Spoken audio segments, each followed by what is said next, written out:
Skittles is cool here, and welcome to another top 10 list brought to you by my brand new backdrop. Now, since I've started doing these top 10 lists, and due to the fact that I'm a massive Pokemon fan, it's almost expected of me to do a top 10 most favourite and least favourite Pokemon list, and so I thought I'd start with the bad rather than the good, and bring you my top 10 least favourite Pokemon list. Now, before I start this list, I want to make it perfectly clear that this list is not based on what is widely regarded by fans as the worst. It's based on nothing but my own personal opinion. There are Pokemon on this list because of their design, their stats, their premise, or just it could be for my own personal bias. So there could be Pokemon on this list that you could find close to your heart, or there could be Pokemon that you don't really like either, much like I do. So I just want to make that perfectly clear that, like I said, put that up front, this list is based on nothing but my own personal opinion. So, let's get all the controversy out of the way, shall we? This is my top 10 least favourite Pokemon.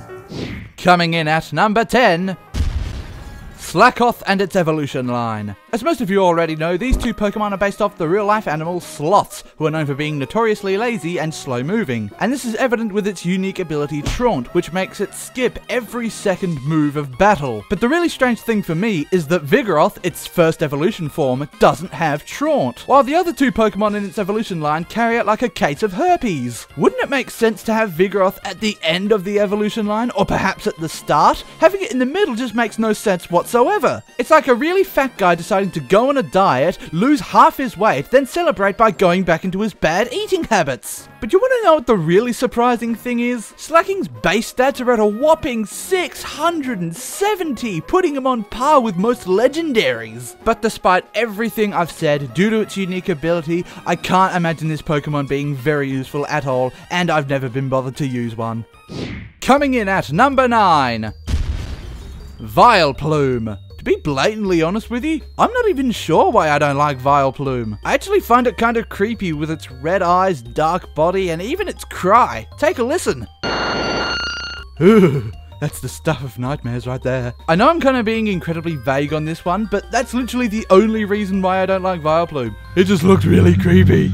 Coming in at number 8, Goldeen. Now, before all of you start pouncing into the comment section saying why I didn't choose Magikarp, come on guys, do I really need to say why? And the reason why Goldeen is on this list is because my first introduction to Goldeen was in both the Pokemon anime and in Super Smash Bros. And whenever Goldeen comes out of the Pokeball, what does it do? Flop around like a pair of boobs in a fanservice anime, making it effectively useless. Yes, I understand people will be angry that I didn't put Magikarp here, but personally, Goldeen just has that special place in my heart just for being even more useless. Coming in at number 7, Meditite and Medicham. Despite being fighting and psychic types being my two most favourite types, I actually kind of find the psychic fighting combination just to be kind of boring, really. Not to mention, whenever I'm trying to fight either of these Pokemon, they're always a pain in the ass to take down, because their two weaknesses, Flying and Ghost, are the types that I almost never use in battling. That, and they're not exactly very good looking either. Am I right, lads? Yeah. Coming in at number 6, Dragonite.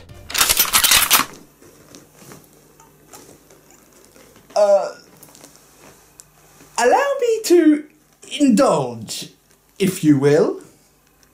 The main reason why I don't like Dragonite is because of its evolution line. Dratini and Dragonair's designs fit each other very well, but Dragonite doesn't even look like it's part of the same evolution line. It looks like Charizard's obese cousin. And that's another thing, when Dragonair evolves into Dragonite, it gains over 200 kilos and loses half of its length. Where did all that length go, and how did it get so fat? I understand this is going to be a very controversial choice, since I do know that a lot of people like Dragonite, but I always prefer Dragonair anyway.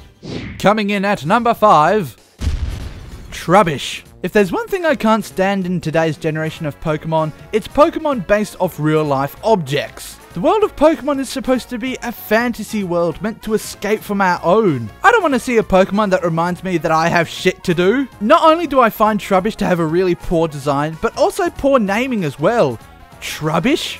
Really? All you're doing is just putting one letter in front of an already existing word. I really hate to be that guy, since a trash bag with a face on it is only slightly more creative than a pile of purple goo. But then again, that was in Game Freak's early days of Pokemon, when they weren't sure what to do with the franchise. But now that it's one of Nintendo's most popular franchises, you'd think they'd put some more thought into this kind of shit.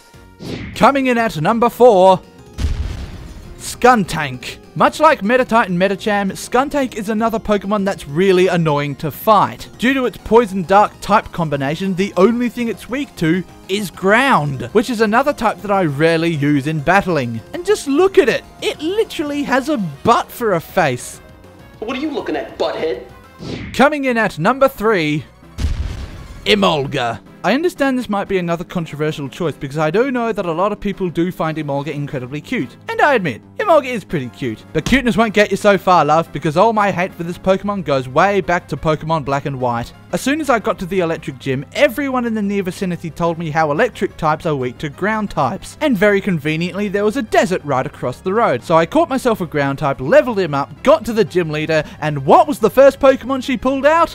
A fucking flying electric type, and guess what flying types are immune to? Emolga holds the record for being one of the most annoying Pokemon I've ever had to fight, because, again, its only weaknesses, Rock and Ice, are types that I almost never use in battling. Emolga, you may be cute, but goddammit, you're a pain in my ass.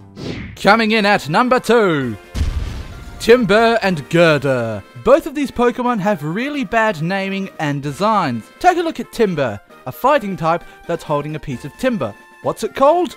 Timburr. Let's take a look at its evolved form, Gurdurr, a fighting type holding a steel girder. What's it called? Gurdurr. I can't even joke about that, guys. I can't even make a joke about that. And coming in at number 1, Mesprit. If you've seen a regular amount of my videos, you would probably know that Pokemon Diamond and Pearl were the first Pokemon games I ever played. And as soon as I defeated the Elite Four and became the champion, I soon set my sights on catching every legendary Pokemon I could find. I managed to catch most of them with a fair amount of challenge, but Mesprit was that one Pokemon that I could never catch. It took years to hunt this guy down, constantly fleeing, constantly changing location, and constantly wasting all of my goddamn Pokeballs! It literally took years to try and catch this one Pokemon. So much so that all I can remember of my days of Diamond and Pearl was trying to catch Mesprit. For me, Mesprit was one of the hardest Pokemon to try and catch ever, and it stands as my number 1 least favourite Pokemon for that very reason. So there you go, folks, my top 10 least favourite Pokemon list. I am aware this was a very, very controversial video, since I know there are a lot of Pokemon here that people do really like, but hey, personal opinions, what are you going to do? And also, just a little bit of a heads up, the next top 10 video is going to be my top 10 most favourite Pokemon, and I sort of thought I'd do this least favourite Pokemon list worst because I thought it would sort of pick up more steam, and so yes, look out for the next top 10 video, which is going to be my most favourite Pokemon list, so look out for that. My name's Skittles is cool, and I'll see you next time.